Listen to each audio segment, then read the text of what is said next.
Hey, how's it going, guys? In this video, I'm going to be talking about the top 5 things I've stopped paying for / buying as an adult to maximize my budget. Let's dive into it. So the first thing on the list is desserts.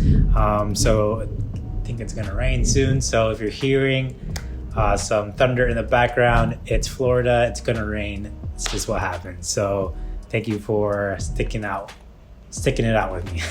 By not getting dessert, I was able to knock out 2 birds with 1 stone. I was able to save money because I didn't have to pay for dessert, right? Because I wasn't getting it. And 2, I was able to stay more healthy. Desserts, although they are delicious, they are not the most nutritious meal out there. So, hey, if I'm able to get 2 birds with 1 stone, I'm all for it. So desserts is the first thing on my list. So the second thing that I stopped paying for as an adult is fast food. As I mentioned in previous videos, fast food has definitely been one thing that has not only affected me like health-wise because I was eating a lot of it, but it was also a big expense for us. And it would upset me, honestly, because I would add it all up and I'm like, how did we spend this much money on fast food? It's crazy. It was like $100 a month or close to like $150, something like that. Honestly, once I started seeing those numbers, it really was an eye-opener for me. So I'm like, you know what? I don't want to be spending or giving my money that I worked hard for to McDonald's. Like it just made me mad. So I stopped doing that. And it's been about, I want to say about a good solid like 2 years that we haven't like gone out to eat at a fast food restaurant by ourselves. There's still like those small occasions, but the overall appetite for fast food has definitely gone down a lot, and we make sure to avoid it at all costs if possible. All right, so the third thing that I've stopped paying for as an adult is clothes. For the past 5 years, the maximum amount of items that I've bought in for clothes is about 6 to 10 items. I really don't feel like I need clothes. Like honestly, I want to get to the point where I can just buy like these like generic random black or white shirts and call it a day, and get just a good solid pair of like 5 pants, and I'll just cycle through them. Dang, it got really dark because it's about to rain really hard. So let me turn on the light. All right, so I got the light. It's about to rain soon, so I'm gonna try to wrap up this video quickly. So I understand the importance of getting like good quality clothes. Don't get me wrong. You want to wear clothes that you're not always like going through because sustainability and all that stuff. I totally understand that. I'm all for it. But for me, I just want to buy some clothes that I'm able to just wear that last me a long time, and I don't have to think about it because honestly, I don't really like shopping for clothes. It's just something that stresses me out.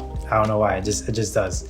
I guess it reminds me of having to go to like back to school shopping, and it just brings me bad memories. Anyway, so that's item number 3 on the list. I don't buy clothes. Item number 4 on the list is I don't buy soda or alcohol that much anymore. There are the occasions where I'll go and get a drink just because we're like having like a gathering of some sort / it's for business and we're just kind of having like a cocktail or something like that. But excuse me, for alcohol and soda, we just said nah.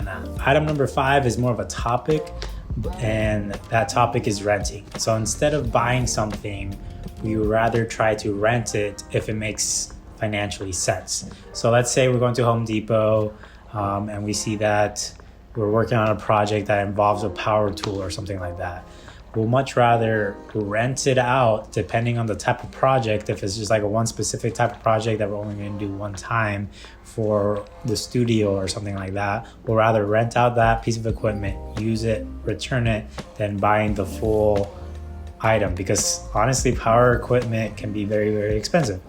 So things like that, looking for opportunities to rent rather than to buy if it makes the most sense. That's one thing that we have started, that we've done since we started our photo and video business as well.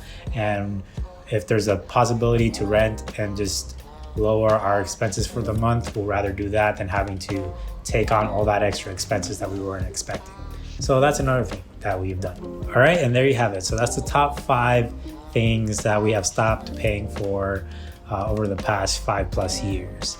I just wanted to create this video to kind of give you an idea of things that we've personally stopped paying for, and just kind of get you thinking about things that you're currently paying for now that you might want to reconsider, or you've been kind of considering or debating whether or not you still want to pay for something that you're paying for, and you're like, I'd rather pay for something else. If you have that feeling, that intention, I would say to kind of trust your gut and try to see and think about other ways that you can be using your money. So just kind of try it out for yourself. So if there's something that you're kind of paying for now, it could be something as simple as soda. You're like, you know what? I don't really like soda too much. Yeah, it's more of a habit than anything else. I grew up with Coca-Cola or whatever, but I would rather just transition it to even just like sparkling water. Like you can kind of like play around with it and get creative with it too. So in the comments below, let me know what's one thing that you're going to stop paying for, and I'm just interested in hearing what you have to say. Let's have a conversation. All right, so thank you guys so much for watching. I'll see you guys next Monday, and until then, peace.